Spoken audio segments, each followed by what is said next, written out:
നമസ്കാരം. Iran president Ibrahim റൈസിയുടെ മരണത്തിന് പിന്നാലെ ഇടക്കാല പ്രസിഡന്റായി മുഹമ്മദ് മൊക്ബറിനെ നിയമിച്ചു. 68 വയസ്സുകാരനാണ് ഇദ്ദേഹം.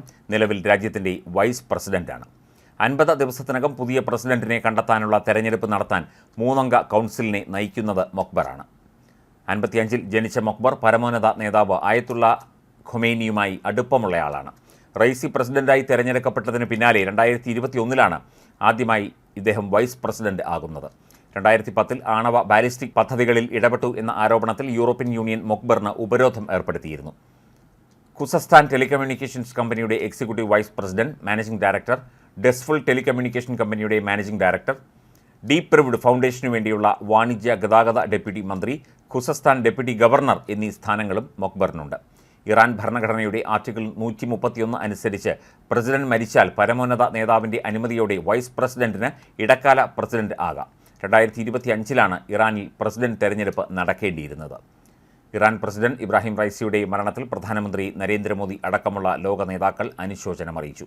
ഇന്ത്യ ഇറാനൊപ്പം നിൽക്കുന്നുവെന്നും ഇന്ത്യ ഇറാൻ ഉഭയകക്ഷി ബന്ധം ശക്തിപ്പെടുത്തുന്നതിന് ഇബ്രാഹിം റൈസി നൽകിയ സംഭാവനകൾ എന്നും ഓർമ്മിക്കപ്പെടുമെന്ന് നരേന്ദ്രമോദി സോഷ്യൽ മീഡിയയായ എക്സിൽ കുറിച്ചു.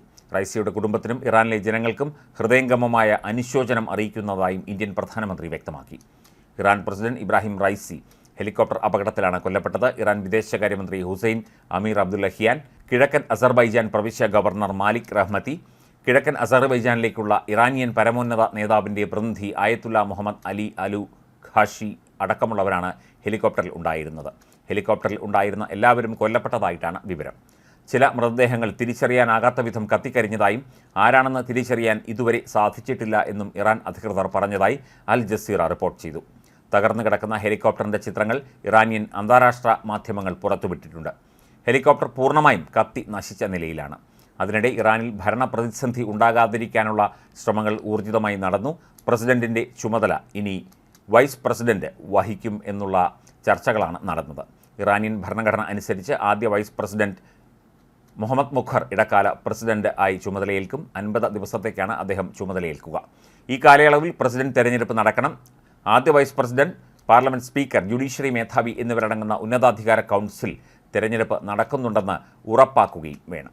ഇന്ത്യയുമായി വളരെ അടുത്ത നയതന്ത്ര ബന്ധം പുലർത്തിയിരുന്ന വ്യക്തിയായിരുന്നു ഇറാനിയൻ പ്രസിഡന്റായ ഇബ്രാഹിം റൈസി. ഇന്ത്യൻ നയതന്ത്ര ബന്ധങ്ങളിലൊക്കെ തന്നെ ഒരു വലിയ സൗഹൃദ സാന്നിധ്യമായി പലപ്പോഴും ഇറാൻ നിലകൊള്ളാൻ തീരുമാനിച്ചത് ഇദ്ദേഹത്തിൻ്റെ നേതൃത്വത്തിലായിരുന്നു. മറ്റു പല ലോകരാജ്യങ്ങളുടെയും എതിർപ്പും മറ്റു കാര്യങ്ങളുമൊക്കെ അവഗണിച്ചുകൊണ്ടാണ് ഇന്ത്യയുമായി അടുത്ത സൗഹൃദ ബന്ധവും നയതന്ത്ര ബന്ധവും ഇറാനിയൻ പ്രസിഡന്റ് റൈസി സ്ഥാപിച്ചെടുത്തത്. പ്രധാനമന്ത്രി നരേന്ദ്രമോദിയുമായും ഇന്ത്യയിലെ പല പ്രമുഖ നേതാക്കളുമായും അടുത്ത ആത്മബന്ധവും സ്നേഹബന്ധവും അദ്ദേഹത്തിന് ഉണ്ടായിരുന്നു. നയതന്ത്ര വാണിജ്യ രംഗത്ത്, പ്രതിരോധ രംഗത്തുൾപ്പെടെ ഇന്ത്യയുമായി സഹകരിക്കാനുള്ള ആഗ്രഹവും ഇബ്രാഹിം റൈസി പ്രകടിപ്പിച്ചിരുന്നു എന്നാണ് റിപ്പോർട്ടുകൾ പുറത്തുവരുന്നത്. ഇന്ത്യക്ക് ഒരു നല്ല സുഹൃത്തിനെയാണ് നഷ്ടമായത് എന്ന് ഇന്ത്യൻ മാധ്യമങ്ങളൊക്കെ തന്നെ റിപ്പോർട്ട് ചെയ്യുന്നുണ്ട്. അമേരിക്ക അടക്കമുള്ള ലോകരാജ്യങ്ങൾ എതിർത്തപ്പോഴും ഇന്ത്യയുമായുള്ള ബന്ധം ശക്തമായി തുടരാൻ തീരുമാനമെടുത്തത് ഇബ്രാഹിം റൈസിയാണ്. ഇറാൻ പരമോന്നത നേതാവിൻ്റെ അനുമതിയോടുകൂടി പലപ്പോഴും ഇന്ത്യയുമായി വളരെ അടുത്ത ബന്ധം പുലർത്താൻ അദ്ദേഹം ശ്രമിച്ചിരുന്നു. രാജ്യാന്തര തലത്തിൽ ഇന്ത്യ ഇറാൻ ബന്ധം വലിയ ചർച്ചയാവുകയും ചെയ്തിട്ടുണ്ടായിരുന്നു.